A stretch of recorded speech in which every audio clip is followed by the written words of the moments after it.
My daughter Lily started talking about her new best friend Casey a few months back. She's been so lonely since we moved. When my husband Raul and I realized that Casey was imaginary, we figured it was just a coping mechanism.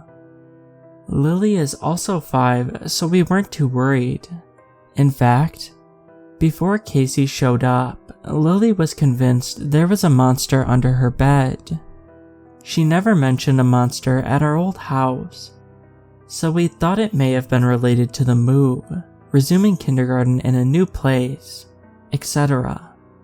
We would crawl under the bed and show her that nothing was there, but none of that helped. We'd just sit with her until she fell asleep. One day, she just started mentioning Casey out of the blue, and that Casey kept the monster away so she could go to bed all by herself now. Yes, I was grateful, but I was also proud that she imagined someone, to protect her from her own fears. I asked her what Casey looked like over breakfast one morning, and she basically described a character from her favorite TV show. She then casually added between bites of toast, "She has scary fingers and teeth, but she's really nice." She sounds nice. I'm glad you have her. Oh yes, me too. She looked at me conspiratorially.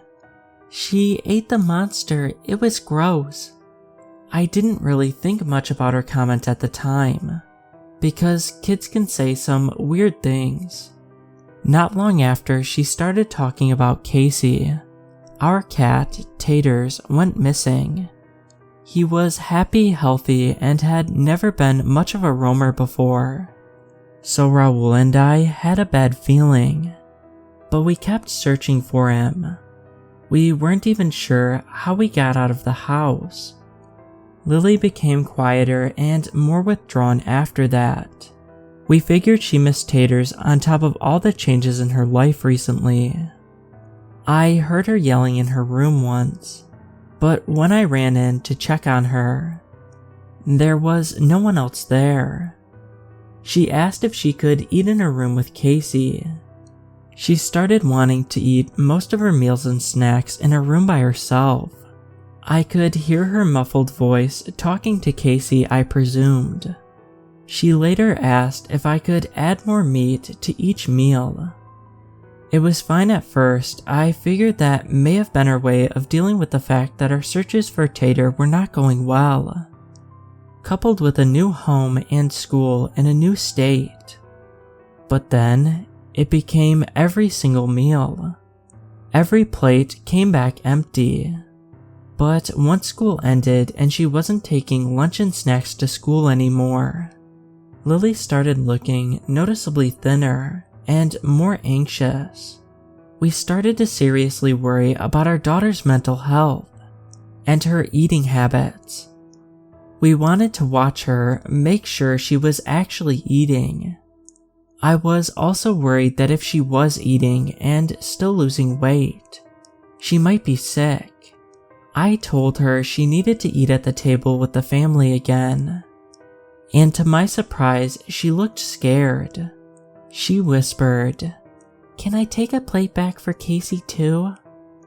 I looked at my husband, shrugged, and he shrugged back. "Sure, honey."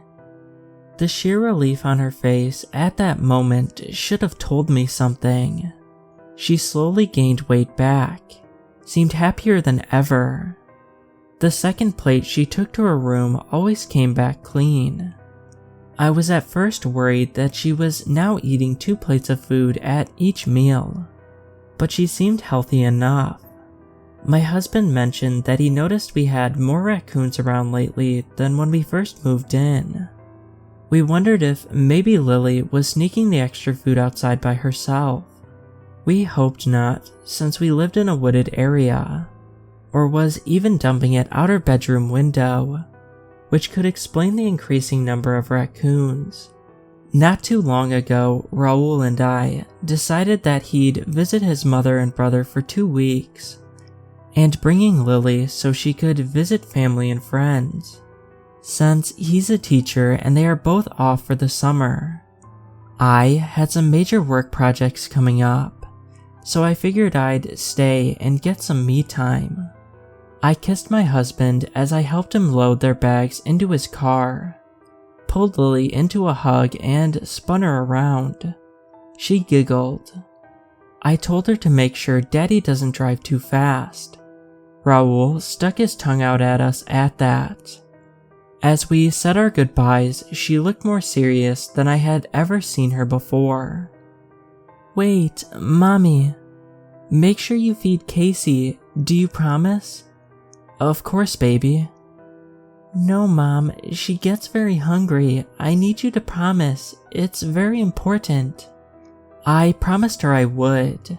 She smiled like a weight had been lifted off her shoulders as we buckled her into her seat in the back with her favorite stuffed animals. "I'll call if Taters comes home while you're gone." Lily stared at me. I corrected myself. When he comes home. Her only response was, "Mommy, don't forget." I didn't intentionally break my promise. I just got caught up in work, and without Raoul or Lily there, I forgot about lunch and dinner entirely the first day. I thought I had heard a low growl coming from her room around noonish, but I was so engrossed in the code I was finishing up for work. When I finally got everything running error-free, I was in a great mood. My neck and shoulders were stiff from staring at the screen for hours on end without moving. I looked at the clock and it was 2 a.m. I grabbed a protein bar off my desk and felt a sense of tired excitement. I was snapped out of it when I heard what sounded like another growl coming from Lily's bedroom, followed by chewing, tearing at something, like a wild animal.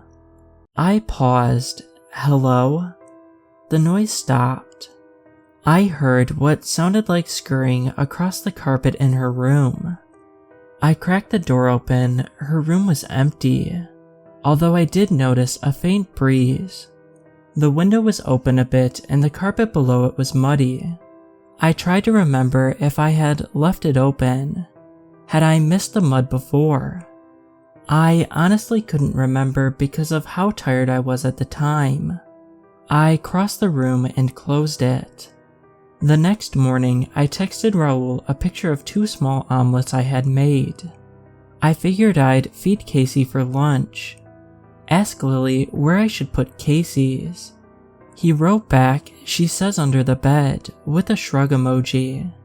I thought that was weird, but I figured why not? I'd put the plate under there, snap a picture to send, and stick it in the fridge for later. I lifted the frilly bed skirt, placed the plate under, and took a picture. As I went to send it to my husband, I noticed the flash had picked up something white, just off screen.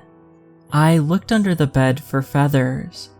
I reached under the bed, leaning under further. One of her pillows was under the bed, torn to shreds. Once I had more of my body under the bed, I could see that near the pillow were old stains and one that was still drying. I was guessing from Lily sliding food under her bed and spilling it. I cropped the stain and pillow remnants out of the picture and sent it. I added a note to my husband. "Hey, do raccoons ever come indoors, like through an open window?" While I was waiting for him to respond, I picked up the plate to stick it in the fridge. As I closed the door behind me, I swear I heard a hiss. The day was filled with meetings, so I just ate the second omelet while I worked. Raoul called me apologetically around 4. He sounded tired. "Hey, sorry babe, I hate to bug you while you're working, but Lily will literally not stop asking me if you brought lunch to Casey yet, since you didn't send a picture." I smiled to myself. I guess after the omelets, I've committed myself to making 2 plates and taking pictures of each meal until you get back. He laughed. "Sorry, Beth." I talked to Lily, told her I missed her and loved her, and lied and said I was feeding Casey since she seemed so worried. I said I just forgot to take pictures. "Honey, can you put Daddy back on?" He took the phone back from her, we talked about his family, the old neighborhood a bit, and then he asked, "Oh, what was up with your raccoon question earlier? Did one get in?" I told him I wasn't sure and tried to explain over the sound of laughing kids talking loudly on his end. He thought for a moment. "Yeah, they can get in if any windows are open, even a few inches. But if you see it, please don't approach it. Call animal control." I felt an unexplainable wave of relief wash over me. Clearly it was the raccoons, and that made sense. It was logical. I liked when things made sense. Clearly Casey wasn't real because that was absurd. We ended the phone call and said our goodbyes. I made dinner, a salad. I was taking advantage of being home alone and making whatever I wanted for dinner. So I was eating less carbs and meat than usual. Snapped a picture, but I definitely was not leaving a plate in a room all night if raccoons were already getting into the house. As soon as I took the picture, I took the second plate to the fridge again. I locked her bedroom window for good measure. I sat down to eat, had a fairly uneventful evening of TV and crocheting, until I walked past Lily's room to head to bed. I heard the same noises as last time, but louder, more aggressive, and this time, something I can only describe as a slurping crunching sound. I tried not to picture the wild animals likely thrashing around her room. I couldn't understand how they got in again. Maybe they never left the night before and I locked them inside by accident. I felt terrible but took Raoul's advice not to approach them and left the door closed. By morning, it was quiet, so I cautiously opened the door, a bowl of oatmeal in my hand, prepared to complete the picture ritual. I gasped. Her room was a mess. I'd expected some mess based on the sounds, but not to this extent. The window was still closed. Her stuffed animals were all over the floor. Some were ripped. There were deep slash marks in portions of the carpet and bloody drag marks leading to under her bed, where splatters arched out from. Were there several of them? Had they been fighting under there? I took in a few deep breaths, cautiously lifted what was left of the bed skirts, and instantly wished I hadn't. Something was under there, torn apart, partially eaten. It was bigger than the raccoons I had seen. I tried to keep my own oatmeal down, dropped the second bowl and ran. I called my husband from the kitchen, panicking. He said that he would come home early, but I didn't want to alarm Lily or have either of them miss out on time with his family. He reluctantly agreed and he asked one of our neighbors, Steve, who came by to help me an hour or so later. "Jesus," Steve whispered, covering his nose and mouth with the back of his gloved hand. He moved the empty bowl of oatmeal aside and told me I could leave if I wanted, while he went under and pulled out whatever it was, that he'd help me clean up. I told him I'd stay and help, but I turned my back to him for a moment before we got started to compose myself. Something else caught my eye. Bloody smears on the interior side of the windowsill. As I walked closer to inspect, I saw child-sized bloody palm prints on the inside, bloody smudges on the locks. I excused myself and texted Raoul, trying to come across casual in tone despite my shaking hands. "Can you ask Lily what happens if she doesn't feed Casey?" After a long while, he wrote me back. "She got really upset, so I'm not really sure. I let it go because I didn't want to upset her more. Steve and I finished up. Later, he and his wife came and helped me take the carpet out of Lily's bedroom. Luckily, there was hardwood underneath, though we couldn't get out the stains that had soaked through. I've been trying to replace her sheets and toys. In the meantime, I've been making sure to feed Casey. But I think something's changed since I forgot. Even though I've been bringing her 3 healthy meals a day for a week, and she's been eating them. I keep hearing sounds and sometimes finding more messes in Lily's room. The raccoons disappeared. I stopped seeing signs of them near the garbage, and the surrounding woods are silent. I've talked to Raul, and even though we haven't said out loud to each other that whatever is under our daughter's bed is the cause, we know something is very wrong here. We've been browsing and sending each other links to homes for sale in the next town over. Steve had been helping me clean up, but I'm not sure he believed me when I tried explaining about Casey, and he probably thinks I'm crazy. He was going to come by yesterday, never did, and hasn't come since. I called his house, but his wife says she hasn't seen him since he headed this direction yesterday afternoon. I'm appreciative of all the help he gave me already, and understand if he and his wife need a break from this. I just wish they'd tell me that instead of avoiding me. I need advice. What else can I do? I'm worried because Lily and Raul come home in 2 days, and things with Casey are not going well. I had started locking the door to our bedroom each night after we ripped out the carpet, and last night, I swear something tried to open it.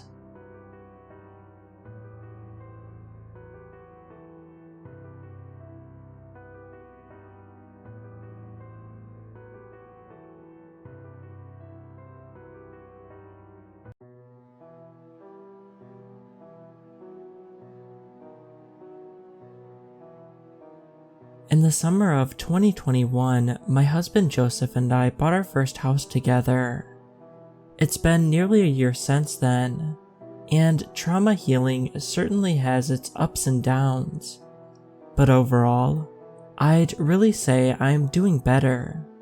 The other day, I made a Reddit account and I thought maybe my story would fit here. About a year ago, Joey and I were recently married. Although we'd been together nearly 6 years. We weren't high school sweethearts per se, but we had been close since sophomore year. He was kind and empathetic, truly a big softie. Maybe it was because of his own struggles as a trans kid in our small rural community, but the guy couldn't hurt a fly. After we graduated high school, Joey came to stay with my family, as it was safer for him at the time. I suppose it was during this time I began to fall for him. When I moved away for college, he came with me. And when I moved back to be closer to my family, he came back too. During this time, we started dating, and I realized he truly was the love of my life. All that to say, you could imagine the way I rejoiced when he asked me to marry him. And you could imagine my excitement when we found a quaint, comfortable, affordable house to buy. What you could not imagine are the horrors that made themselves at home there long before we did. The house was an hour outside of my hometown, sitting at the end of a winding, hilly, unnamed road. It was mostly a faded off-white color, but the accents of the place were a charming pale blue. 2 bedrooms, 1.5 baths, and a small basement and attic for storage. It was a bit run down, with stains in odd places and floors that creaked at odd times. But to Joey and I, it only made the house feel more special. After all, it was our home. We were people with quirks, we thought. Why not have a house with quirks? In hindsight, I suppose this is where the first lesson of my story comes in. I've always been an anxious person. From a young age, I found monsters in shadows, strangers in the dark, unspeakable terrors in the face of uncertainty. No one saw more of this than Joe, who found he regularly needed to assist in calming my nerves. "No, dear," he'd assure, "your mother hasn't fallen ill. No, darling, that sound wasn't the start of a break-in. No, my love, you didn't forget to lock the doors. Do you want to go check them again?" Joey's patience should have earned him medals and awards as far as I'm concerned. The thing about anxiety is that it often feels like intuition. Oftentimes, we are told to trust our gut, but I've spent my entire life learning to ignore mine. So when my nerves kept me up past midnight on our first night sleeping in our new house, it didn't seem out of the ordinary. In hindsight, I suppose this was my first mistake. On that first night, I chose to wander through the house in an attempt to perhaps bore myself to sleep. Sliding on some slippers, I carefully made my way to the kitchen. I set the kettle on the stove, nothing calms a restless mind quite like chamomile tea, and let myself pace calmly as I waited for the water to boil. The room was cold and I felt my hair stand up on my arms as though it was desperately trying to escape my skin. I crossed my arms close to my chest in an attempt to stay warm and put the feeling out of my mind. With a bit of a shiver, I turned to continue my pacing around the room. It was at this point that my eyes landed on the faint square shape on the wall next to the hallway leading to my bedroom. Perhaps a safe, perhaps a cubby of some sort. Whatever it was had seemingly been covered by paint and wallpaper, sealing it away. In my sleep-deprived state, my mind could make nothing of value of the shape. My body, however, seemed to know something my mind had yet to catch on to. As I traced the square in the wall with my line of sight, my heart began to pound so loudly that I feared that the sound would wake Joe in the bedroom. My legs seemed to move on their own, slowly stepping closer to the wall, and as my hand reached out to touch it, my heart prepared to burst from my chest, my mind growing foggy with panic. The kettle began to sing. The loud, high squeal of the kettle snapped me so aggressively out of my panic trance that I wondered briefly if I had dreamt the entire thing. With shaking hands, I poured my tea, forcing myself to make use of each deep breath technique I'd picked up over the years. All of a sudden, though, my nervousness had yet to subside. I felt a wave of exhaustion wash over me. In an instant, I wanted nothing more than to doze off in the warmth of my bed and the soft comfort of Joey's arms. I walked back to my bedroom, set my cup of tea on the nightstand, and crawled into bed. As I closed my eyes, I decided to chalk the panic up to fatigue and being in a new environment. Sleep took me quickly into its grasp, and I didn't spare the square in the wall another thought. Perhaps this was my second mistake. In the weeks following that night, I nearly forgot about the entire event and the square in the wall. Between working and trying to adjust to the new house, I managed to keep my anxious mind mostly occupied. It wasn't until I started to have nightmares about the damn thing that I remembered its presence. They started out scattered and relatively manageable, this being about a month into living in the house.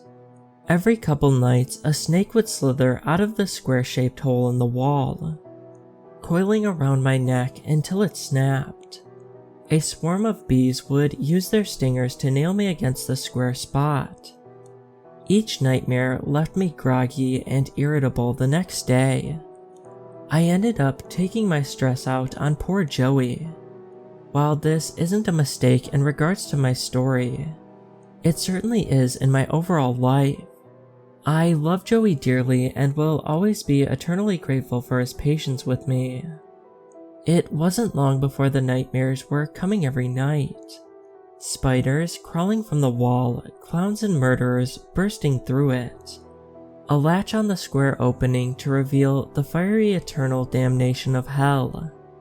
It wasn't much longer before the nightmares progressed to night terrors. I'd wake up screaming, sweating, clinging to Joey and sobbing like a baby. Eventually, every evening consisted mostly of me crying. First, over the terror of falling asleep.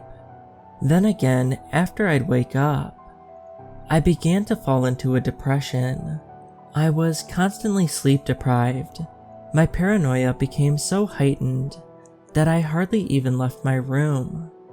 A week of this went by, my symptoms only worsening. Joey took care of me as best he could, but after 22 days of this entire ordeal, he was no longer able to coddle me. Joey was scheduled to fly out to Europe with his brother in order to get a subcutaneous mastectomy, a masculinizing chest surgery. It was something he'd been waiting for his entire life. Top surgery waitlist had been hellish, but at long last, the time had come. Yet here I was, a nervous wreck, unable to leave my room for anything other than the toilet. It was at this point I realized I needed to get myself together. I'll admit, I was terrified to be without him. However, I knew I'd never forgive myself if I held him back like this. From deep down inside myself, I pulled forth all the mental strength I had. I was going to be alright. I assured both Joey and myself. On day 23 of this, nearly 2 months into living in the house, I got out of bed and cleaned. I caught up on work. I took care of myself. On day 24, I cooked lunch and dinner, and did all I could to be helpful around the house. Although my night terrors persisted, I forced myself up in the morning and all through the day. In the end, it paid off. Joe pushed to stay home, insisting he needed to take care of me. But I stood my ground. I was okay, I could handle myself. Eventually, he acquiesced, and I kissed him goodbye before we left for the airport. In spite of all of my performed confidence, I was still scared to be home without him. My fears only proved to be valid. When on the 25th night, I had the worst night terror yet. In this dream, I'd been unable to move or blink. I was sat on the floor in front of the wall, with the square only a foot away. In the dream, the square shape was made from thread sewn into the wall. Slowly but surely, the thread was pulled out, and a door swung open. Inside was a dark, damp, cube-shaped hole, filled with nothing but dust and mold. It reeked of blood and of mildew. Yet I was paralyzed, unable to even recoil from the smell. Then, slowly and deliberately, my body began to move toward it, as if some invisible force were pushing me. My limbs moved into the hole in the wall, followed by my hips, my torso, and my head. This hole was in no way big enough for me to fit in, and yet in I went. I heard my bones crunch and crack and snap as I pressed further and further into the wall, and right as I could hear the door about to close, trapping me there forever. I woke up. On the 26th night, the dream repeated. On the 27th night, the dream repeated. On the 28th night, 3 weeks after my first night terror, I suppose something snapped in me. I woke up screaming for the umpteenth time, from the same dream I had for 3 nights before. My mind felt dazed, my body felt tingly. Before I really knew what I was doing, I'd climbed out of bed and raced towards the kitchen. as if the gods themselves had plotted this.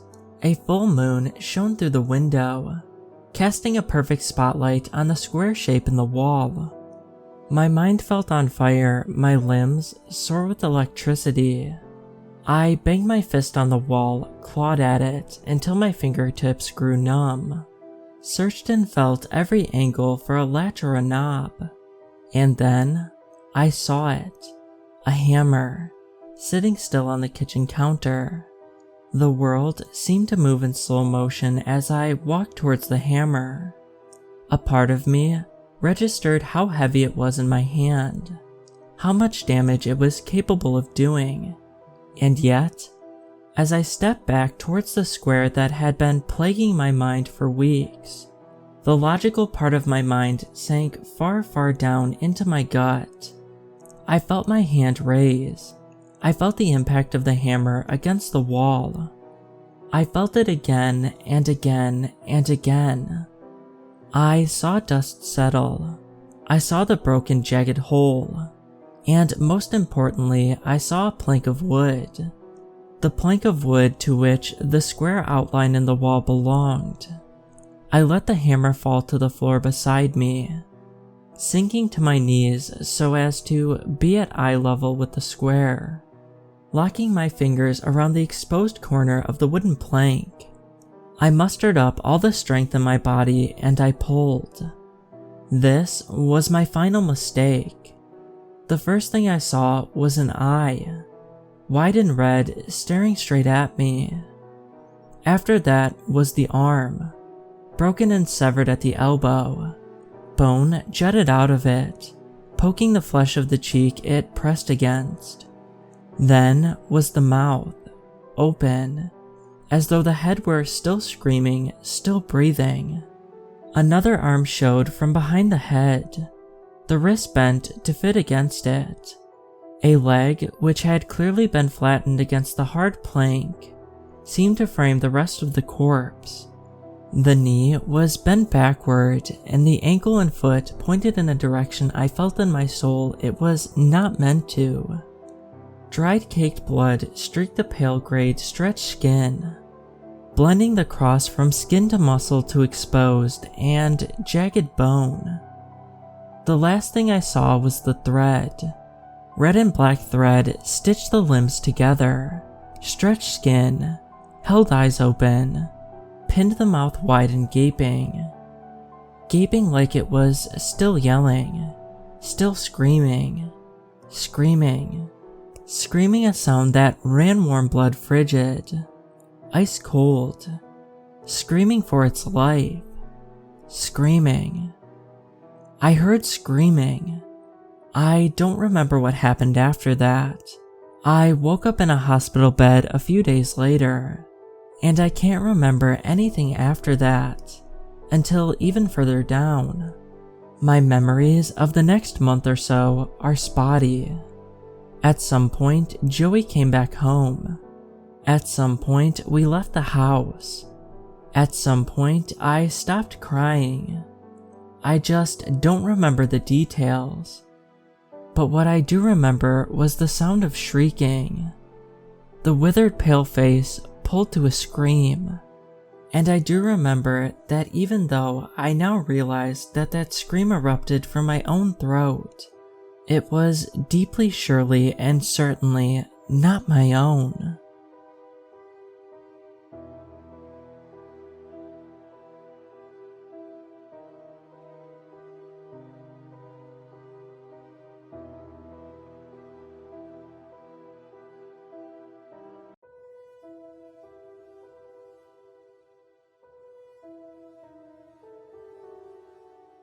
The firefighting squad I am a part of began our 96-hour break.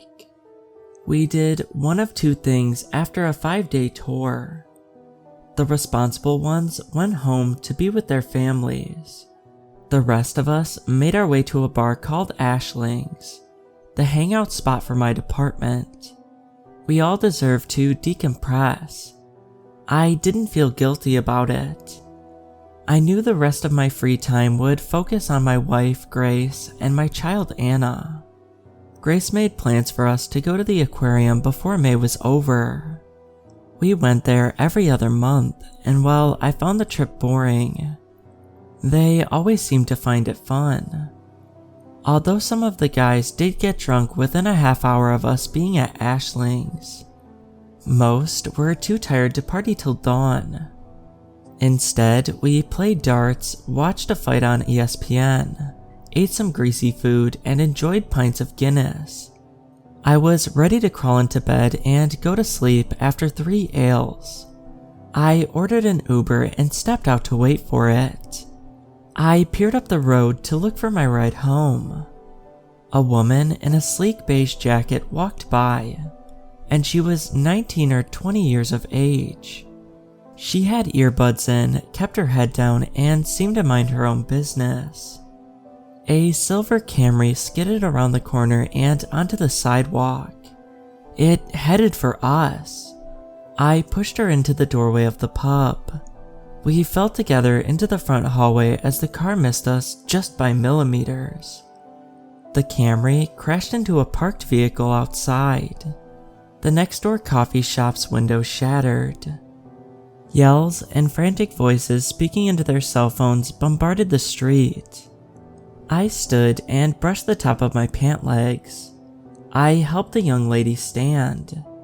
The rest of the crew swarmed outside to see if there were any victims of the accident they could assist. It turned out the only person injured was the driver. The airbag rendered him unconscious upon impact and left his nose broken. He was about to get charged with his 3rd DUI in under 2 years once the police arrived. As the sirens blared out onto the boulevard, I turned to the lady and asked her if she was alright. "I'm fine," she said before her eyes locked onto mine. "I owe you everything. What you've done needs my devotion." "No," I said with a nervous laugh. "I did what was right. I'm thankful I saw the lunatic barreling towards us." She did not take her gaze off me as she said, "I can't repay you enough. You've become the best part of my life. You saved me." "You should sit down. The cops will want witness statements from us." "The name's Vivian." "Nice to meet you. My name's..." "I'll find out what they call you," she said as she seated herself at one of the tables. Vivian refused to fill out a voluntary form. The lead investigator saw how I was still a little tipsy. He stated that because I had drank, that my account of the situation would be inadmissible in court. It didn't matter. A nearby gas station's camera on the street corner captured everything. The effect of the alcohol wore off the longer I talked with the first responders. My Uber ditched me after the driver saw reams of caution tape and emergency uniforms. I chose to drive home after a stretch of time.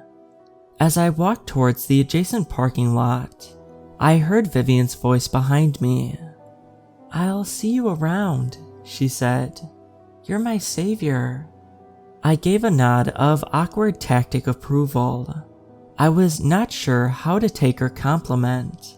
I was back at the job. I forgot about the young woman. Even an incident like that gets shoved into the back of your mind. The inevitable desensitization one experiences in the field makes it so. What is chaotic to an average person becomes normal to individuals in my industry. We all left it as an unspoken memory.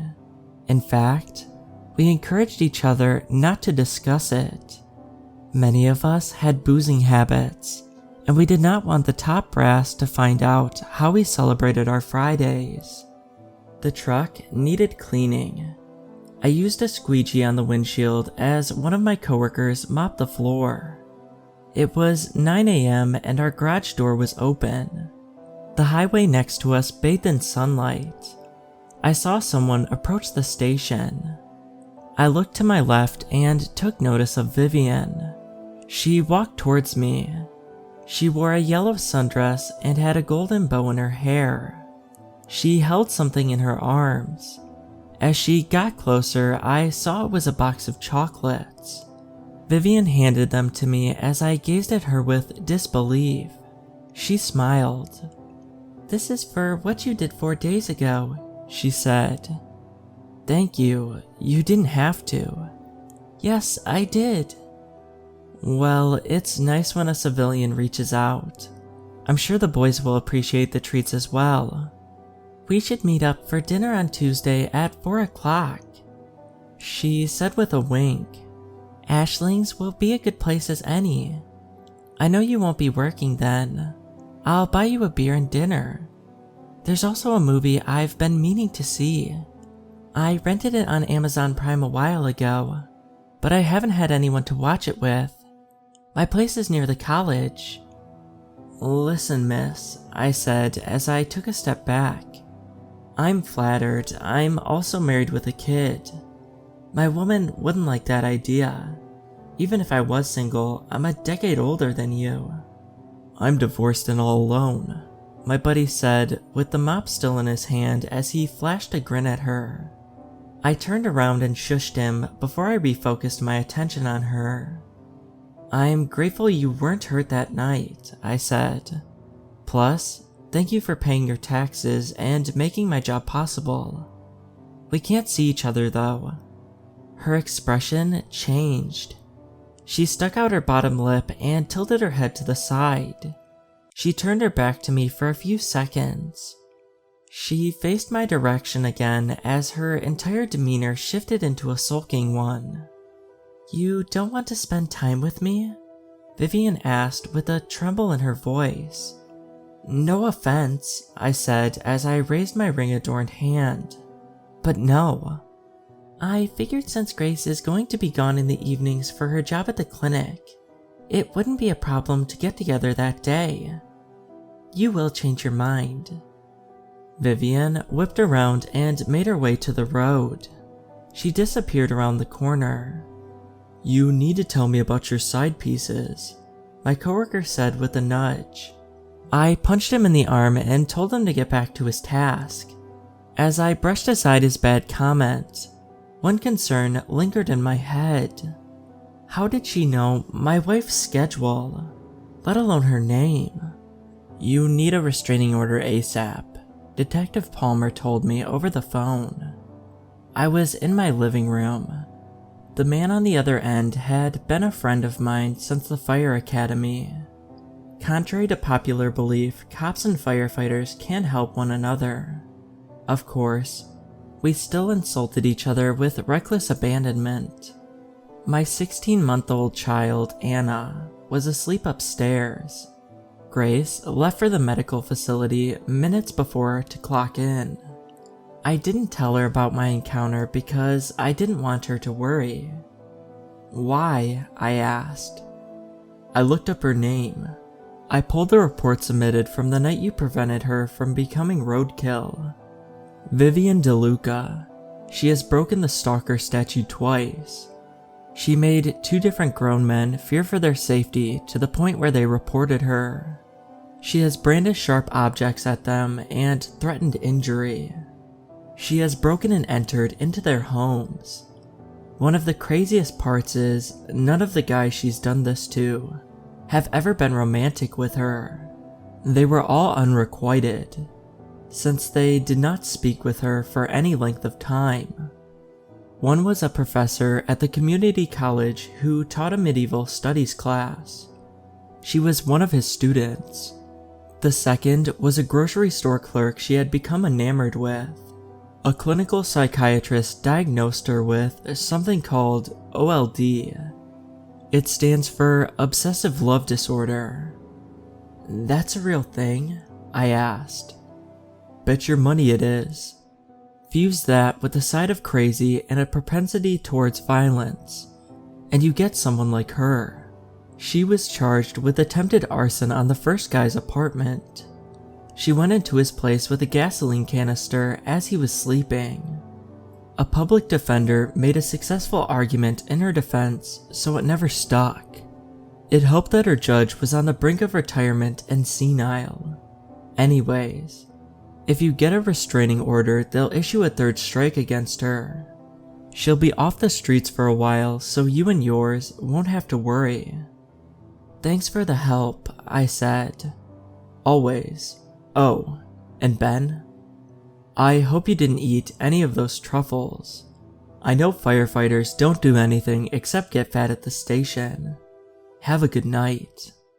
Grace, Anna, and I were at the aquarium.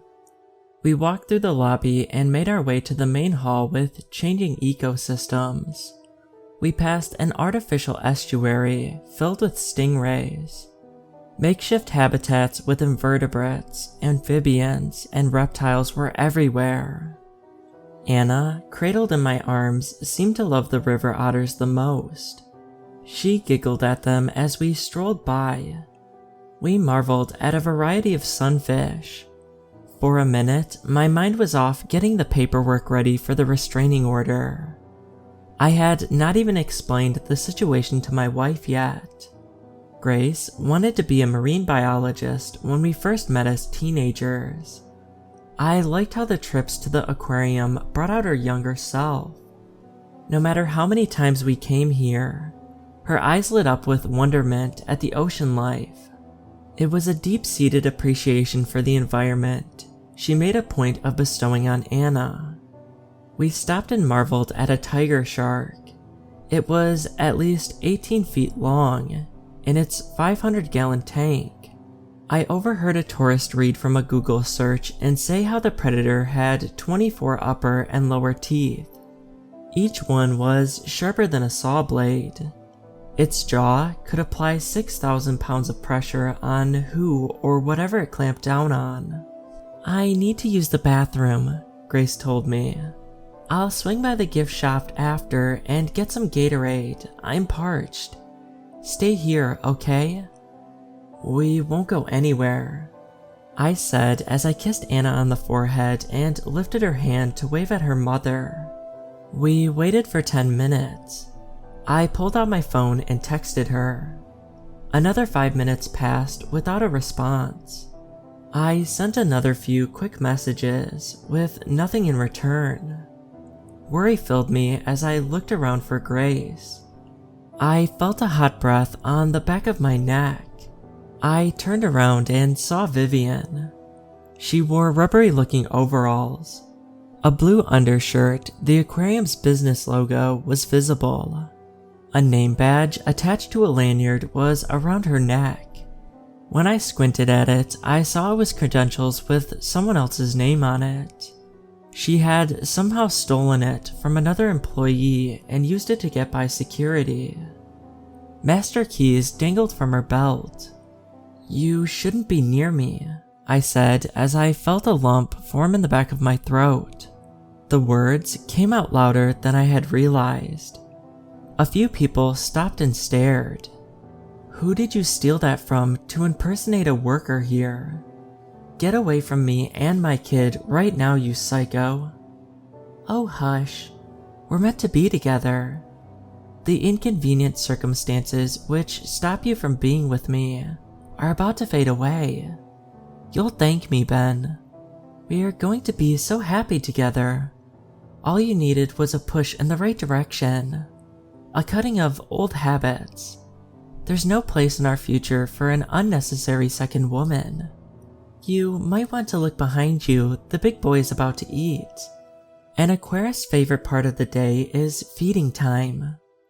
Vivian laughed as she pointed at the glass. I will never forget the way she cackled. I turned around and saw Grace. My wife was inside of the tank. She floated at peace. Those once pristine emerald eyes were empty. The tiger shark bit her arm off, as streaks of crimson filled the water.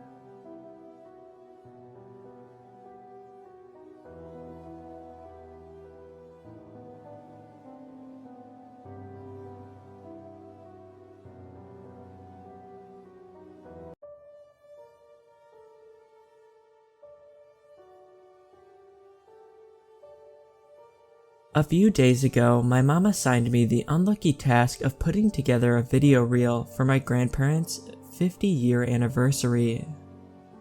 You're so great with the editing stuff, and plus, I bought the analog to digital converter. That's already half the work right there. All you need to do is connect our VCR to our computer and go through the tapes. Please help me with this, sweetie. It would mean so much to them. My summer had just started and I was already being put to work. I groaned and brought the tape she left down to our basement to try and find our VCR player. After sifting through what felt like hundreds of boxes, I found it. But after I plugged it into our TV, I quickly found out why we went digital. It's broken? Well, did you try and blow in it? My mom deserves the Nobel Peace Prize for that idea. Mom, VCR players are ancient. Giving it mouth to mouth is not going to make it work. Well, I left you and your brother some money for the week while I'm out of town. You can use some of that to buy another one. I'm sure you can find another for cheap. As she said this, I looked at the kitchen table and saw the money she had left. My flight's about to board here any minute, Ronnie. Please just do your best to get this handled. I love you. Alright, have a safe trip, Mom. Love you too. I hung up the phone and went off with my goal to find the cheapest VCR player I could find. That way we could use the rest of the money to junk out on pizza and fast food the rest of the week. I found one almost instantly at the thrift shop in town, and immediately bought it. The quicker this got done, the quicker I could get back to lounging around, and spending my summer how it was supposed to be spent. Doing nothing. After racing back home and setting up downstairs, I breathed a sigh of relief when the VCR player turned on. I grabbed a tape to load, but it wouldn't budge as there was already a VHS tape inside. Hitting the eject button led me to see an oddly red-colored VHS tape with a label that had a smiley face on it. Curiosity got the best of me as I reloaded it and hit play. A blue screen lit up my TV screen with the word "Play" in the top left corner. Next, a still black screen with a few of the classic VHS scratches here and there, before a title appeared. Happy Times. What I saw will be engraved in my head forever. It cut to a woman who was bound in an office chair in a dimly lit room, with tears streaming down her face. She was dressed in a scantily colorful sheer shirt. Two people in clown suits, both dressed like this, joyfully popped up and creeped up behind her. They almost mockingly comforted her, pinching her cheeks and drying her tears, as one of the mascots began to paint her face, while the other started testing out an assortment of colorful wings on her. They both began making this inhuman whimpering sound as her cries grew louder. They continued prepping her for whatever disturbing thing awaited, until they both seemed satisfied and rolled her out of the room. What followed was her ear-piercing scream. My stomach was in knots as the screen faded to black. I felt a drip of sweat reach my brow. I nearly jumped out of my skin as I heard my phone ding with a couple of texts, but I couldn't look away. This was like watching a car accident. I wanted to stop, but was glued to the screen. Was this some kind of sick joke? Maybe some sort of performance art project?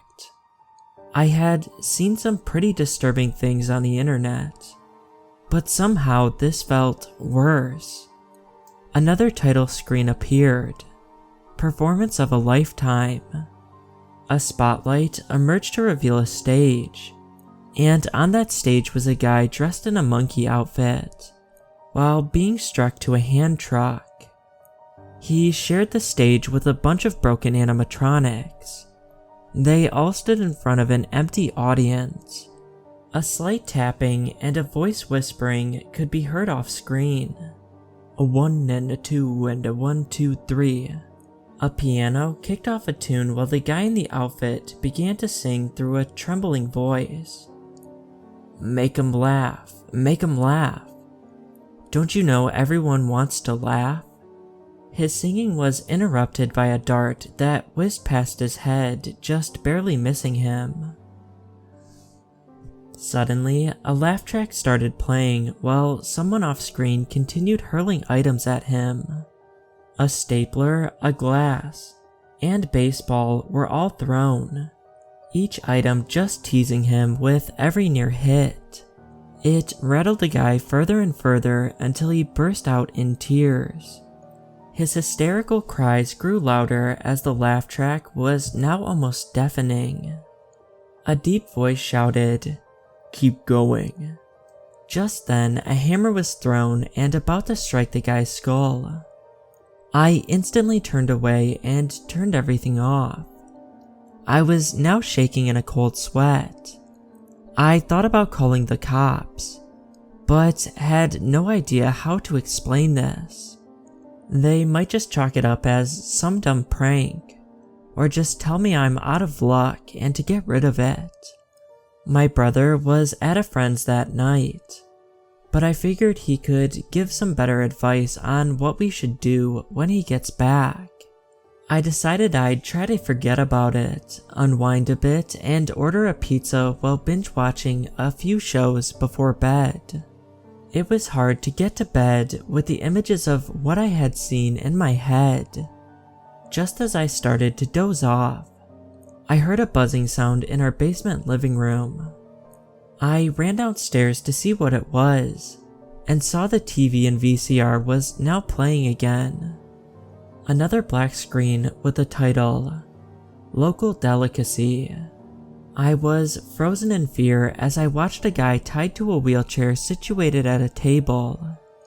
He was a rather large-looking man, who was wearing a birthday hat and a bib. Someone off screen brought a food cart to him with a bunch of bizarre, grotesque-looking entrees. The person began feeding the man a sample of each dish. One was a cheese wheel with what looked like maggots crawling out of it. The next dish was a live octopus being shoved down his mouth. The man quivered and gagged as he put down each food. The person who was concealed walked the food cart away while another person came on screen to place a tray in front of the man and remove the cover. It was a birthday cake. As they cut the cake, a dark-colored liquid leaked out. They started shoving clumps of cake down the guy's throat until he started choking. The hands off screen hit him in the back, and after a few strong coughs, the guy threw up what he was choking on, a human toe. I couldn't stomach anymore and ran to the bathroom to puke. I needed to call someone immediately but was hit with a cold realization. Who turned everything on again? I crept back upstairs towards my room to grab my phone and saw my worst fears come to life. The door had been unlocked. I nearly fainted as I saw our kitchen lights now on with a shadow lurking about. I slowly turned the corner, getting ready to bolt upstairs when I saw my brother rummaging through the leftover pizza. With a face full of pizza, he blurted out, "What's up, Ronnie?" "Jesus, Tim, you scared the hell out of me. What are you doing here?" He could tell I was a little less enthused to see him. "John wanted to sneak out to go see his girlfriend, so he dropped me off. I tried texting you that I would be back later, and that I didn't have my key on me.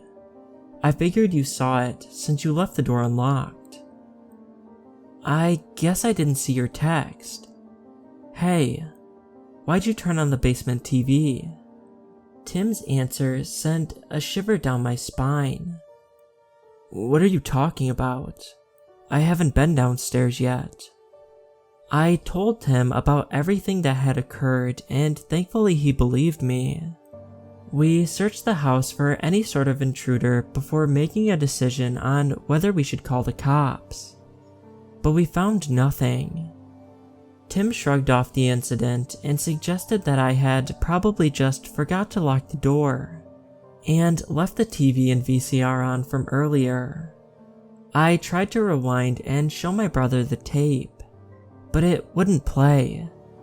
It was as if the tape was now defective.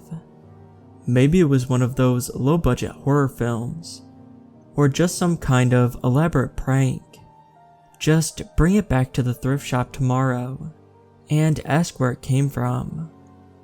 I didn't really have any room to argue with him, so the next day I headed back to the store. Unfortunately, I can't say where that VCR would have come from. Most of our inventory comes from donations. The store clerk gave me another dead end. One last idea crossed my mind as I got back home. Take apart the VCR. I brought the VCR to my garage and flipped it on its back. The back panel came off surprisingly easy, as if it had already been tampered with.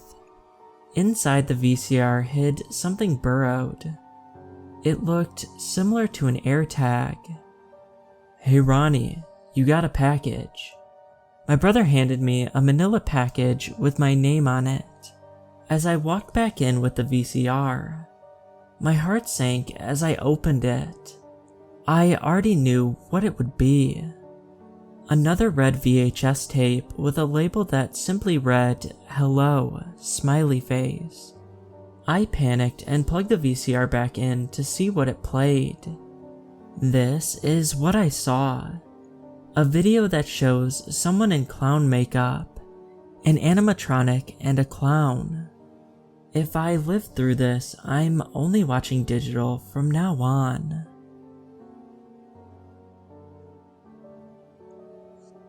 Thanks everyone for making it to the end of the video. If you enjoyed the story, be sure to leave a like and a comment. In the description, I will link a video of the VHS tape in which the author received.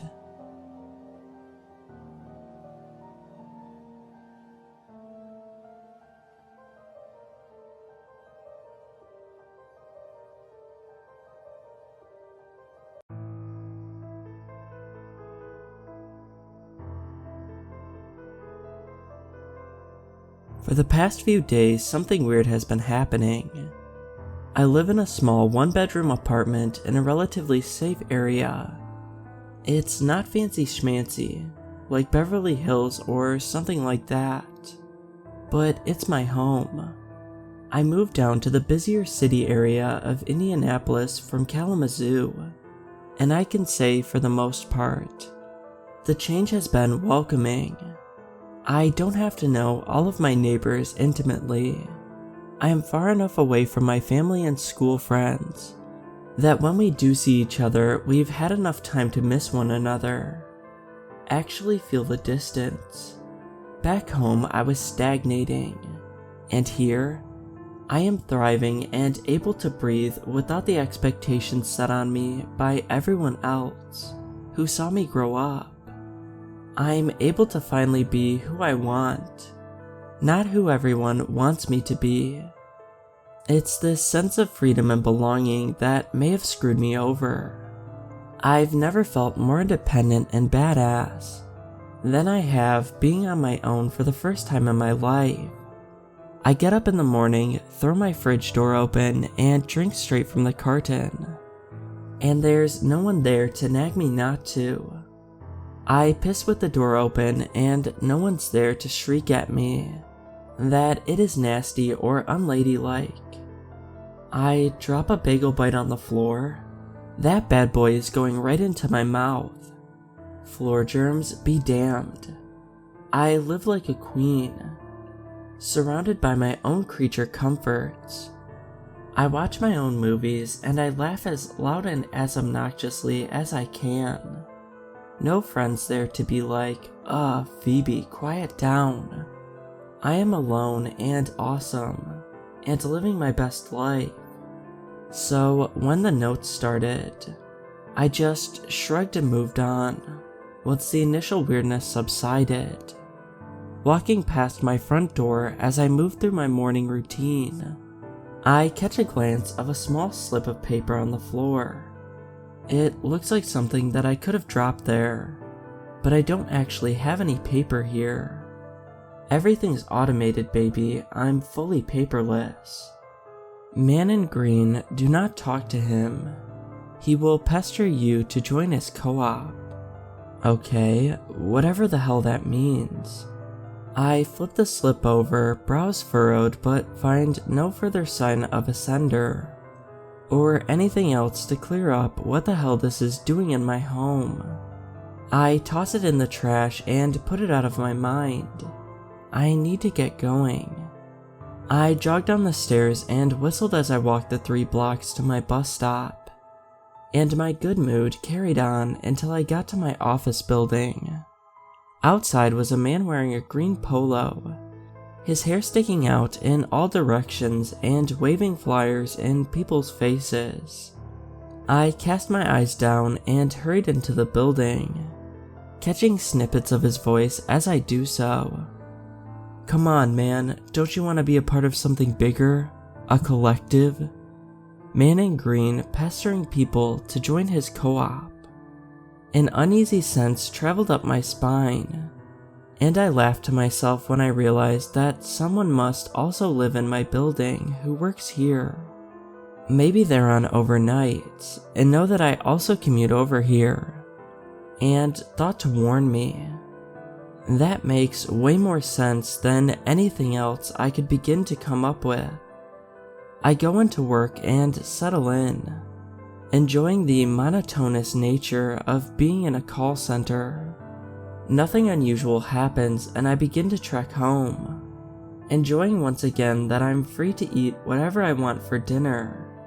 No one bugging me to eat healthier or incorporate more things in my diet than frozen pizza in its various forms. I arrive home, nuke my food, and sit in front of the TV to binge more Seinfeld, losing myself in the antics of the gang. Evening turns into night, and I shower and climb into bed, blissfully unaware of what the next day was going to bring. My alarm blares, jolting me from my deep sleep, and I groan before turning it off. I get up, refusing to open my eyes, trying in vain to cling to what little sleep I can. Coffee is made, breakfast consumed in the form of a toaster strudel, and I am almost out the door when I notice yet another note. Mugger on 5th, do not go into office usual way.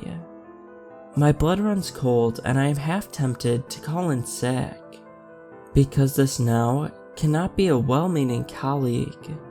This is different and I don't want to know how they have this information. I waffle for a bit, trying to figure out what I should do about this before adopting a false bravado and laughing off my fear. My laughter does not convince me that I shouldn't be afraid, but hey, I did it.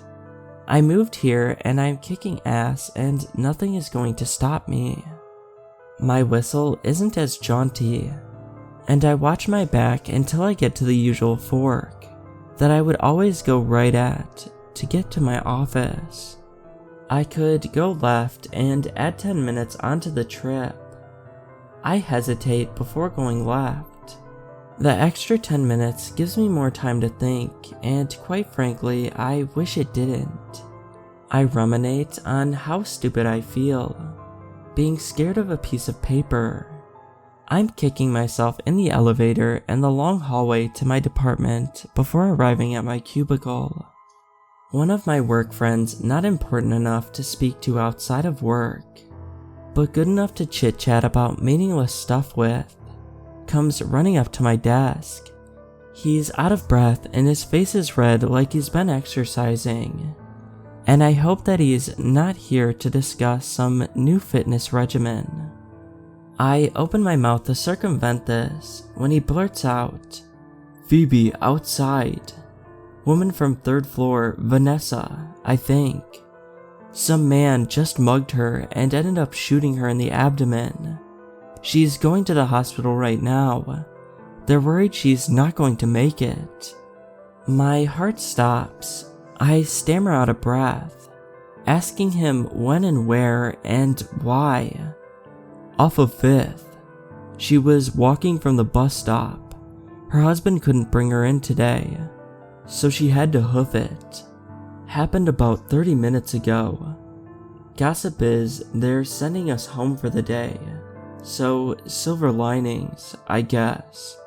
My mouth drops in disbelief, both at the likelihood that the note was right, and at the idea that Vanessa possibly dying could have any silver lining. But Brian shrugs and walks away. He ends up being right, and I am on my way back home, having to take the way around again, which is fine by me. I would hate to see any signs of a possible attack that could have been meant for me. Once home, I survey my surroundings, and the fear that has been growing inside my stomach is hard and painful. I have never felt unsafe in my own home, and now I feel watched as I deadbolt the second lock my mother insisted I get when she learned that I would not be taking a roommate. I try to go through my normal routine, but for once, my Chef Boyardee ravioli tastes bland. It's like sand in my mouth, and I jump at every sound in the normally busy hallway. My neighbors come home, and I nearly shriek when I hear them kick the door shut behind them. It's finally bedtime, and I huddle down in my blankets, considering calling my mom and telling her about my close call, foregoing the mention of the note, but I don't. I can't let her know that I'm afraid, or she would make the drive down and start packing my stuff herself. I toss and turn, unable to find solace in the quiet as I normally can. My ears strain to catch any noise, and I have the idea around 3 a.m. to try and catch who is leaving these notes. I usually wake for work around 7 a.m., so it has to be sometime soon, doesn't it? Luck is on my side, and after only 2 hours of ceaseless watching, another paper is now inside. I bolt to the door and throw it open, panting and on the verge of a panic attack. No one is there.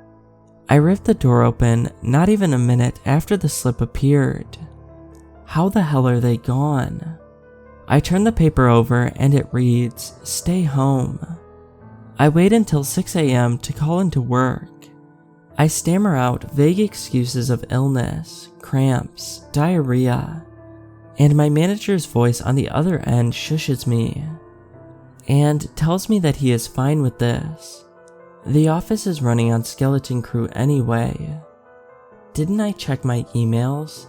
I cough instead of answering, and he wishes me well before hanging up.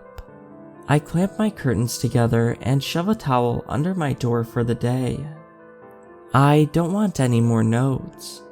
Checking my work email tells me that the office is skeleton crew until Monday at the earliest, but I may be contacted for an interview if the police think that I saw anything on the way in.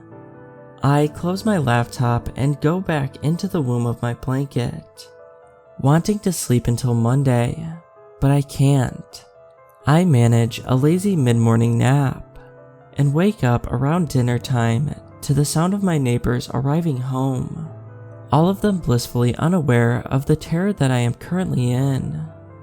I eat dinner mechanically in front of my TV, wanting to pretend everything is fine. All I have to eat is a PB&J. Today is normally a grocery day after work, but, well, screaming and crying rings out from the parking lot across from my window. I squeeze my eyes shut before forcing myself to open them and see what is happening. A car overturned in the lot and a woman is shrieking that her husband is still inside. I vaguely recognize her as my neighbor to the right, and I gasp, and clasp my hand over my mouth as the car begins to catch fire. She's being held back by someone, struggling as if she's going to throw herself back into the car, and the rank smell of burning gasoline and metal is permeating my nose. I refuse to believe this is what the note was referring to. I don't drive. This was an accident incurred by something that never could have been for me. Until I see him, a man, standing in the street, looking directly at my second floor window. I stifle a scream and drop down to the floor. Tears gather in my eyes and I bite my palm to keep from screaming. What is this? How could this have been me? I don't drive. Notes aren't omniscient, and I don't go outside this late at night. I chastise myself. What happened to the girl who knew how to take care of herself? Who didn't listen to a damn piece of paper? I reassembled myself, feeling like I haven't breathed normally in hours, when a knock at the door makes me shriek, and I am back down in my pit of terror that I was just beginning to crawl out of. I hazard a small look in the peephole, where a uniformed officer is standing patiently. I gently open the door and mumble, "Yes? Sorry to bother you, ma'am, but I was wondering if you had any information on the accident that just occurred outside. There's other officers securing the scene, and I wanted to see if you saw what caused the road rage incident." His slow drawl tells me that he's from somewhere else, definitely not the north. He waits expectantly for an answer, but all I can think is, road rage? I must have said this out loud, because he nods and offers. "A neighbor of yours swears they saw the woman flip off the other driver before he rammed into their car. I really wish people would be more careful with this kind of attitude on the road. Now, I'm not blaming the victim, but there's all kinds out there."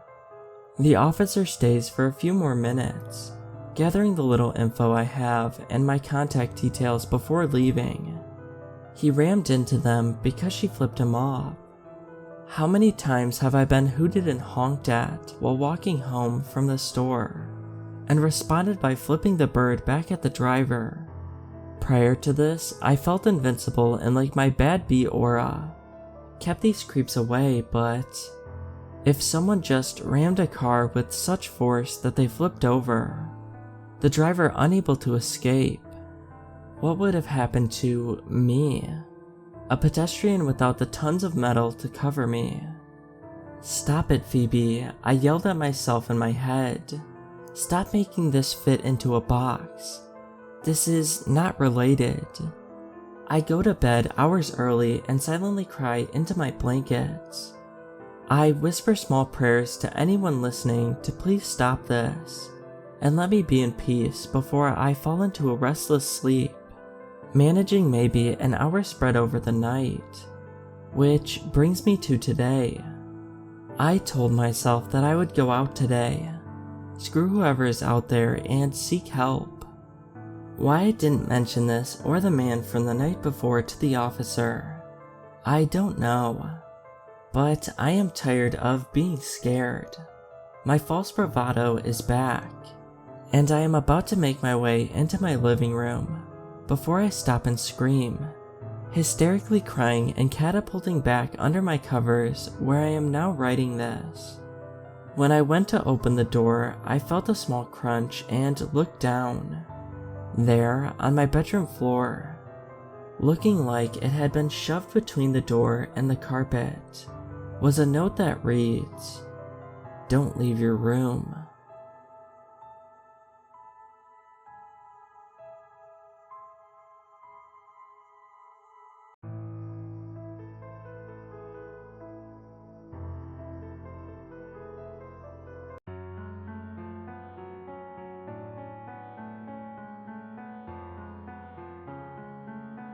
Let me get this one thing straight.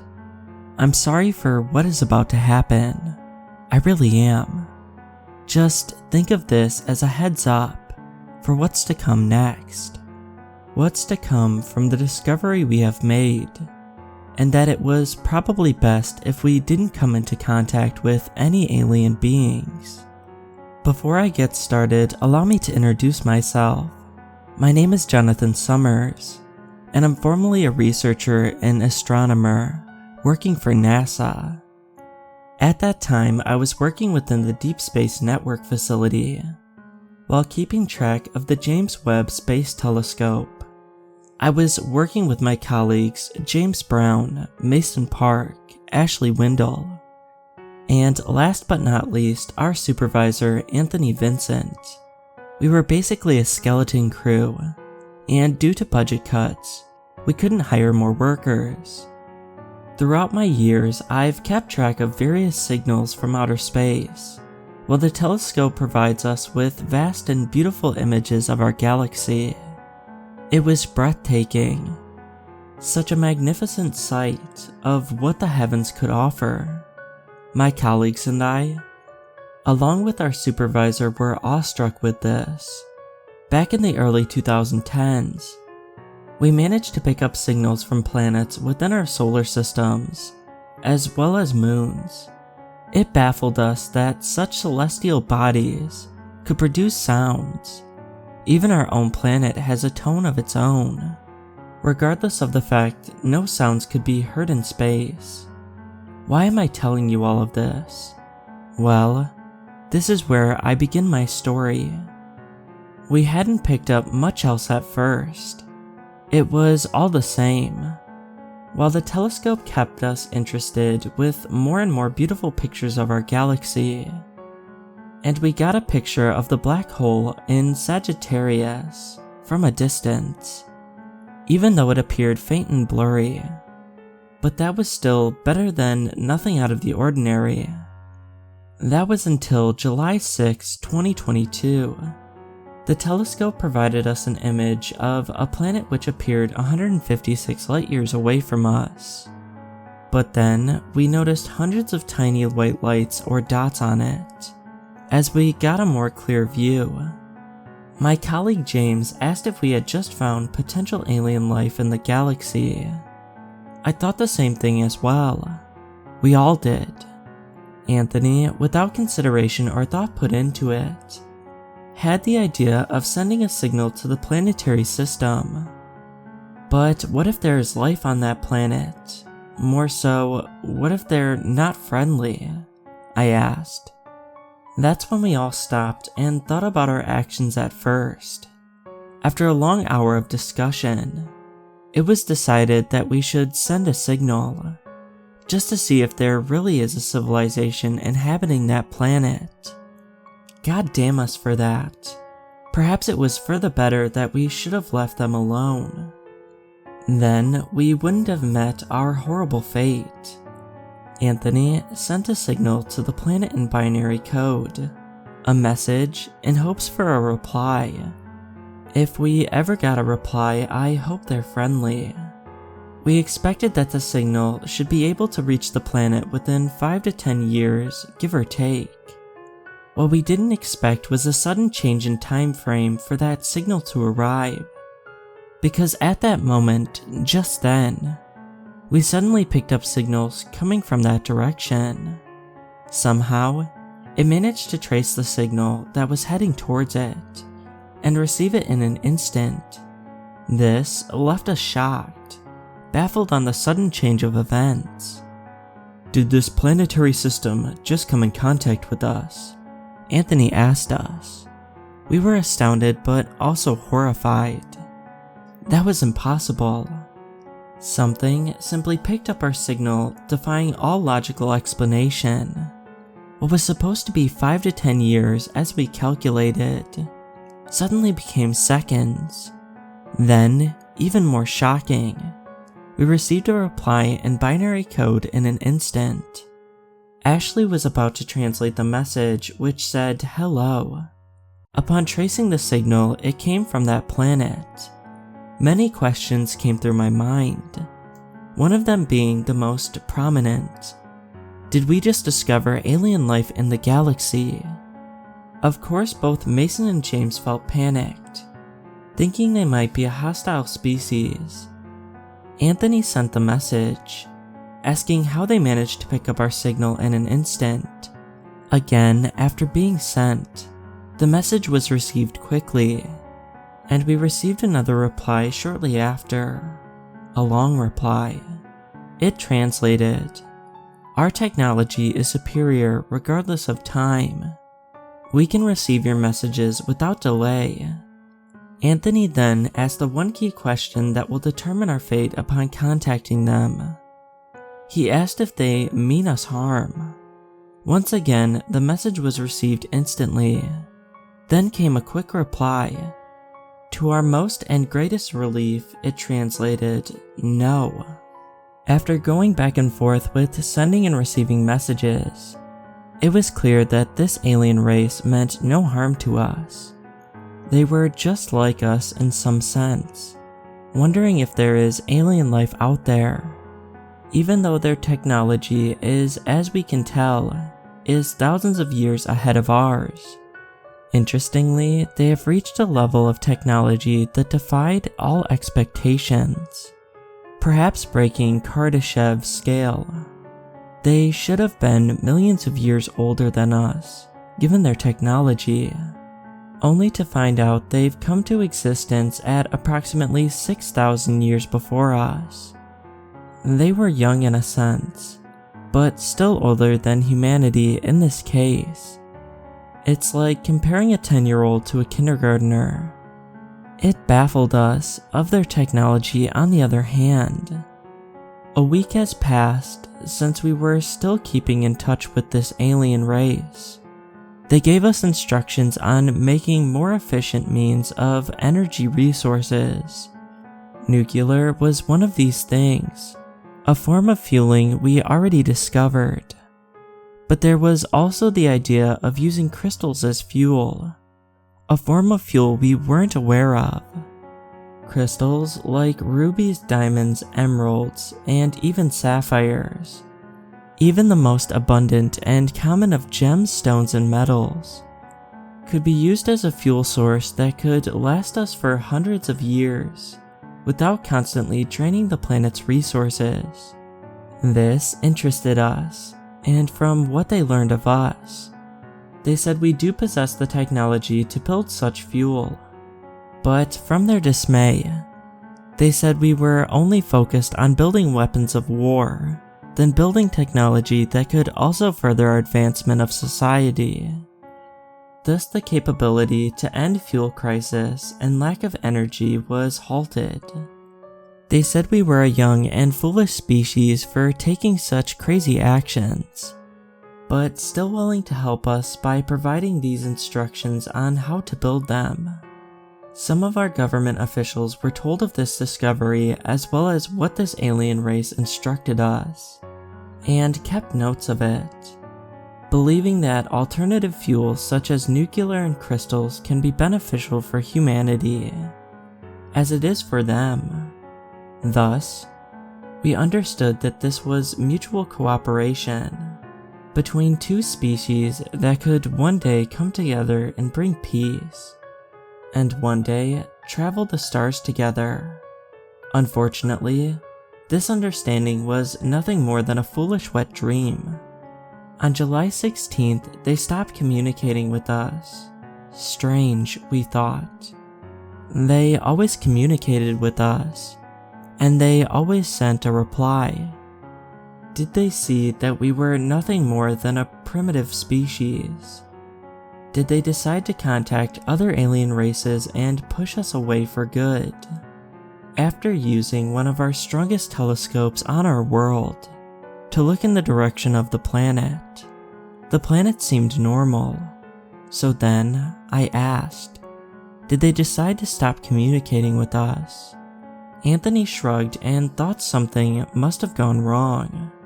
Perhaps our sender had malfunctioned and isn't sending anything. But upon inspection, everything seemed fine. Then, the only logical explanation we could think of is that they're no longer interested in contacting us. So it was decided, we left them alone. Our telescope was still focused on them, in case of any changes. So far, nothing has happened, but we still hoped they would send us a reply. But like I said, nothing. So things were back to being like any other day, constantly looking for more intelligent life out there, and perhaps looking to receive more signals from other areas in space.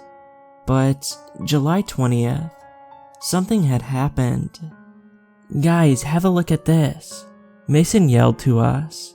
The telescope provided us a view of the planet we previously came in contact with. Only this time, we saw what we assumed were huge ships flying left, and they're heading to another location in space. Upon panning the telescope to get a look at what's going on, we were met with an astonishing event.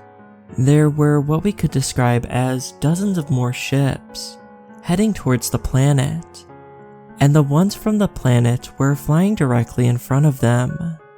Nothing had happened for a few minutes, until it did. We started noticing tiny flashes of light in that area. It looked like a mixture of red, green, blue, and yellow flashes happening. But what astonished us even more was when some of the ships appeared to have vanished in the moment the yellow flashes appeared. That's when it dawned on us, to the point Anthony asked, "Are we witnessing a war going on?" I prayed in vain. That wasn't the case. Upon looking into the scenery, all of the ships that came from the planet were now gone. The only ones that remained were a few dozen of those ships that came from space. After a few moments of observation, we suddenly received 2 messages from the very same planet. Upon receiving, they gave us 2 short messages. The first one, to our horror, translated, "We are sorry." Then the second one, "We have failed." After receiving that message, Anthony quickly sent a message asking what was happening. It was received, but a reply never came back, and it was understood why when Mason called us to come back to witness another change of events. We all saw, to our terror and heartbreak, a huge flashing line of lights coming from one of the biggest ships of the invading species, causing the planet to emit a bright reddish-orange glow, which to our understanding meant that the planet was burned from the inside out by an enormous blast, which appeared like a tiny line in the distance. A heartbreaking discovery it is now, to finally find alien life willing to cooperate with us, destroyed by a hostile species with far superior technology. To our even more unfortunate discovery, one of those ships somehow picked up radio waves coming from our facility, leaving me and the others heart-pounded and shaking with fear that we might be next. Sadly, this turned out to be true. One of the invading ships sent us a message in binary code. Ashley reluctantly translated it, and my suspicion and horror was confirmed. It translated to the following: "You will join them." Looking into the telescope, those ships, as we predicted, turned to the direction of our planet, and is now heading towards us. Given the estimation of the speed they appeared to be in, and the distance, it at least made me happy to see that they're not appearing to us in an instant. But that doesn't change the fact we are now staring at what will be our imminent demise.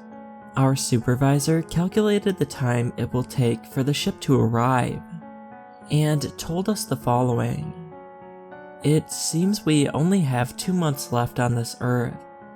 I strongly suggest you make the most of your lives before they arrive, because when they finally reach us, it will already be too late. If you have friends and loved ones, spend time with them. Make amends to anyone you may have wronged in the past, because in the end, none of it will matter. But what about the rest of the population? I asked. They need to know about this. Anthony then told me, there is no point in telling anyone, because it won't make a difference. Not even our own government can do a damn thing about it. Nevertheless, our government needs to be told about this, else we'd be bombarded with questions, and perhaps police or even SWAT teams. I suppose he was right. We all wept in tears before shutting down our facility and informing the government. They understood the gravity of the situation and decided not to speak publicly about this. So now you may be wondering, why am I telling you this if I'm supposed to be hush-hush about it? Because like they said, there is no point. I suppose this also means there is no point in hiding it too. There is no point in obscuring myself and the discoveries we made. Like Anthony said, make the most of your lives here. Make amends. Spend time with your friends and loved ones while you still have the chance. Do anything you have on your bucket list, because in the end, none of it will matter. As for me, that's exactly what I'm going to do with the 2 months we all have left. But I can't help but wonder if they will find a way to reach us sooner.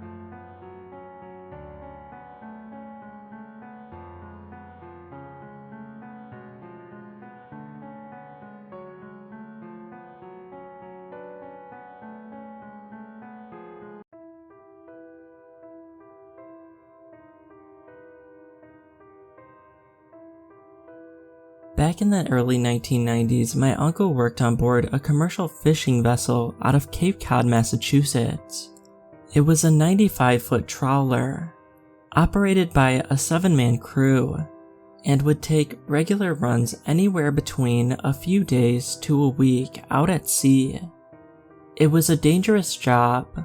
The North Atlantic was a cold and cruel place. When you're 100 miles from shore in the middle of a storm, with waves battering the rusted hull of your boat, your only protection from the fury of the sea, you really feel true isolation and terror. For those who aren't familiar, trawling is a fishing method which involves casting a net into the ocean and dragging it steadily through the water, picking up anything that gets caught. The net would then be pulled out of the water and the crew would sort out which fish to take to the market and which to throw back. Bycatch was very common. Oftentimes, other animals would inadvertently get caught in the net, such as dolphins, seabirds, small sharks, seals, and sea turtles. Those would be released into the sea, but not without almost certainly being injured or killed by the net. It pained my uncle to see these creatures like this, but he was young and had to put food on the table for his new family. However, the ocean does not make it easy to do this kind of work. Commercial fishing was a risky endeavor. It wasn't uncommon for entire crews to die out there. That was a possibility that weighed on my uncle's mind every time a storm was brewing while he was at sea. One such trip finally made him quit, and to this day, the memory of his former friend and crew member still haunts him.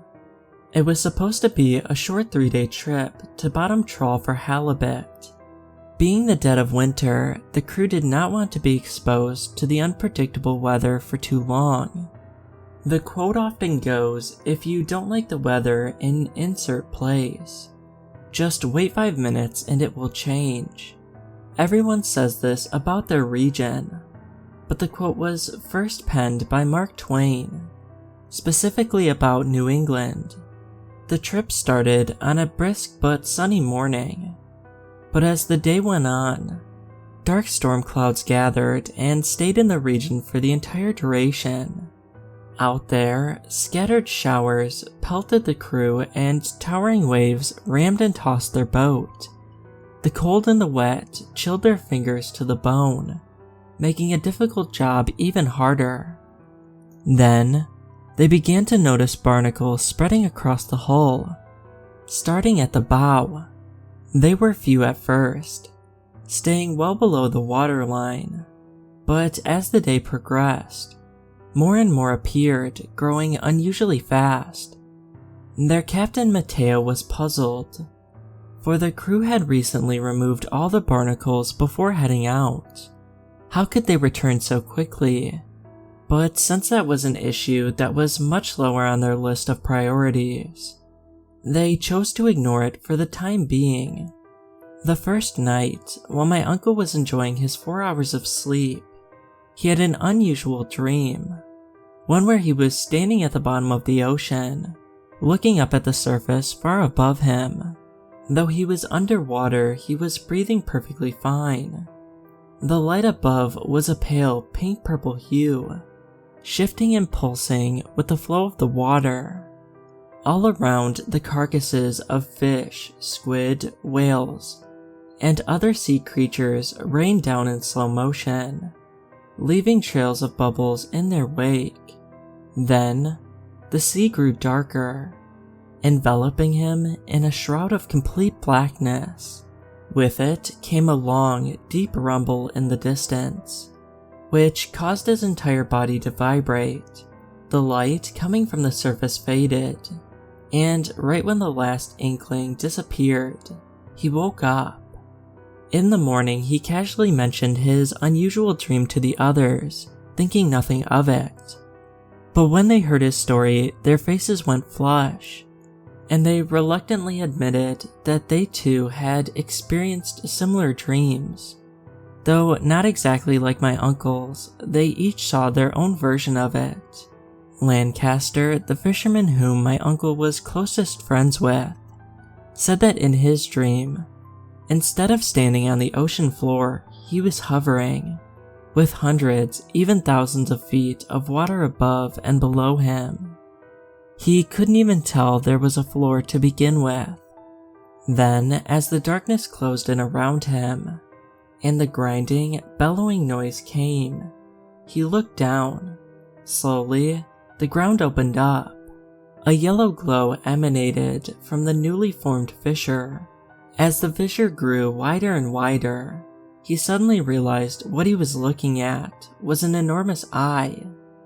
Despite this, Lancaster and the others, being the tough-as-nails blue-collar men that they were, did not let their demeanors falter in front of each other. They brushed the dreams off and stayed focused on the work ahead. They still had several tons of fish to catch, and a fat payout to chase. Lancaster, however, was especially quiet after that. That day, they were at the mercy of the waves, which came with more aggression than before. Some were nearly 10 feet tall, and hammered the deck, soaking the men in freezing cold water. The barnacles had grown even more, and by now they were beginning to increase drag on the vessel. It was when the crew approached the continental shelf that things would take a turn for the worse. Right before the drop-off, the crew lowered the drag arms and tossed the trawl nets down, cruising at a steady 3 knots to drag the nets on the bottom of the ocean. All went well at first, until the starboard net had suddenly been caught. This was not usually a concern, but as hard as the crew tried, they could not pull it free. On the sonar, they saw a large, indistinct shape in the water, right behind their trawl. The outline of it was hazy. They couldn't determine what exactly the shape was. At first, they thought it was a shoal of fish, but that didn't explain what was keeping their net from moving. As they watched, the shape grew larger and larger. Matteo scoffed that the transducer must be malfunctioning. They tried to reel the net in, hoping to cut their losses before it took too much damage. But the winch wouldn't budge. Whatever was holding the net in place, it was too strong for the winch to pull. By now, the engine was straining, and the stronger they pulled, the more the boat's starboard side was pulled down, tipping it dangerously into the water.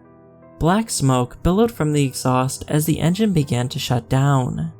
In all the chaos, my uncle looked over at Lancaster and noticed that he had completely blanked out. At first, my uncle thought he was frozen in fear, but that didn't make sense because Lancaster had more experience than him and was no stranger to high-intensity situations like this. He remembered how shocked Lancaster was in the morning and realized something must have really gotten to him. But this was no time to ask. My uncle grabbed him and had him assist in hand-pumping diesel fuel into the engine until they could get the air out of the line. If the engine failed, they would be stranded at sea. Whatever it was that had a hold of the trawl net, it was unfathomably strong.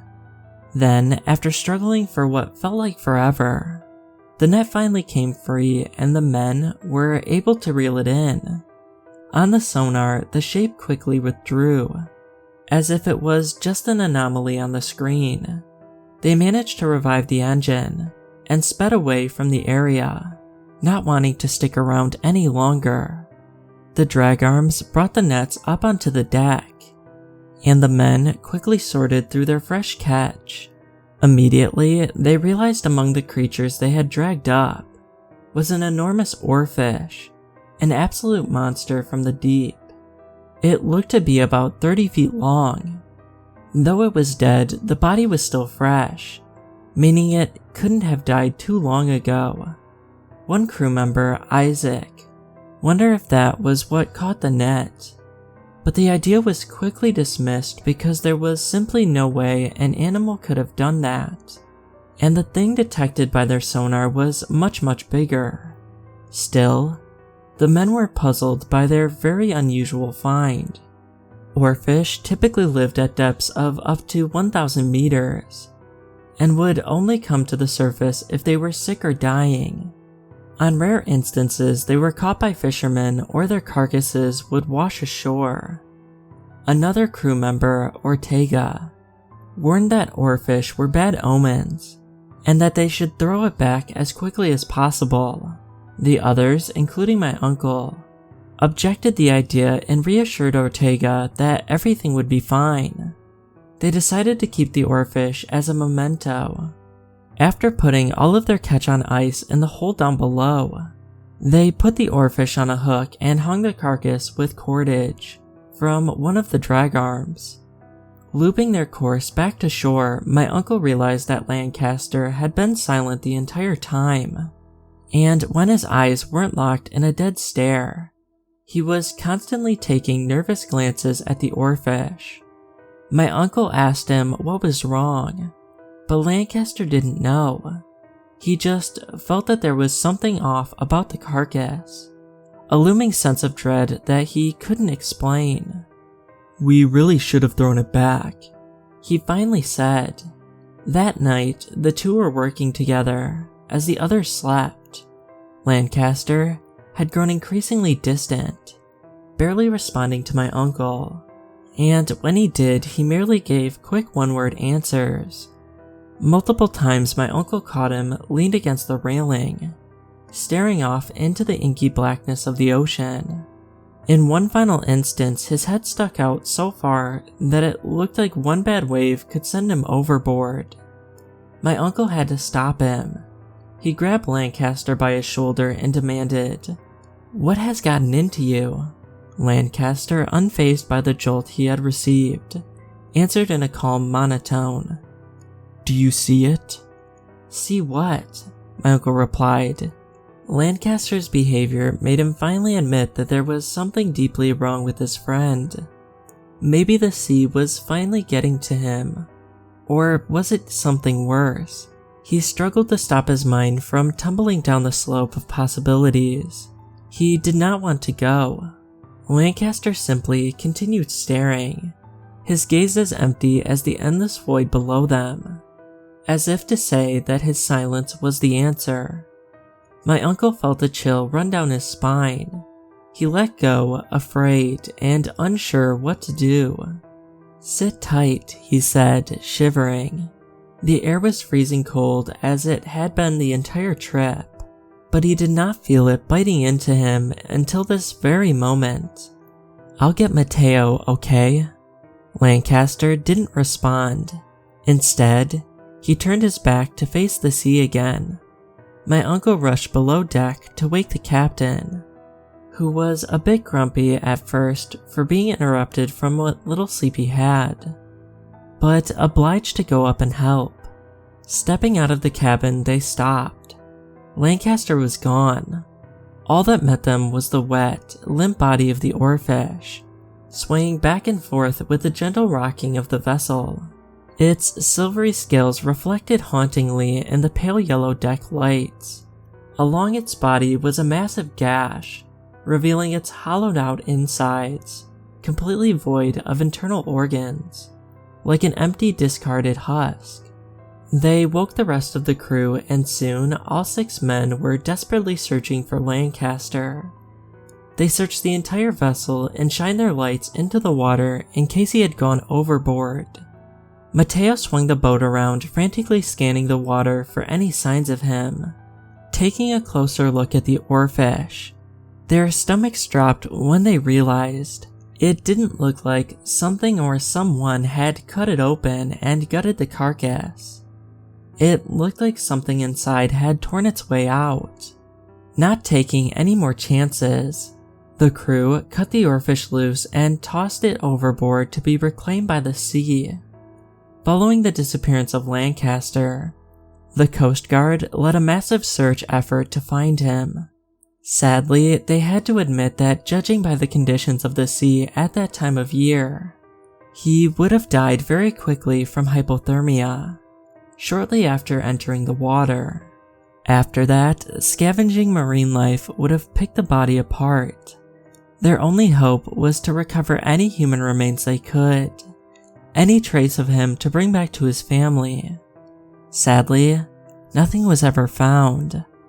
My uncle expressed his condolences to the Lancaster family, and to this day, he deeply regrets leaving his friend alone on that cold night.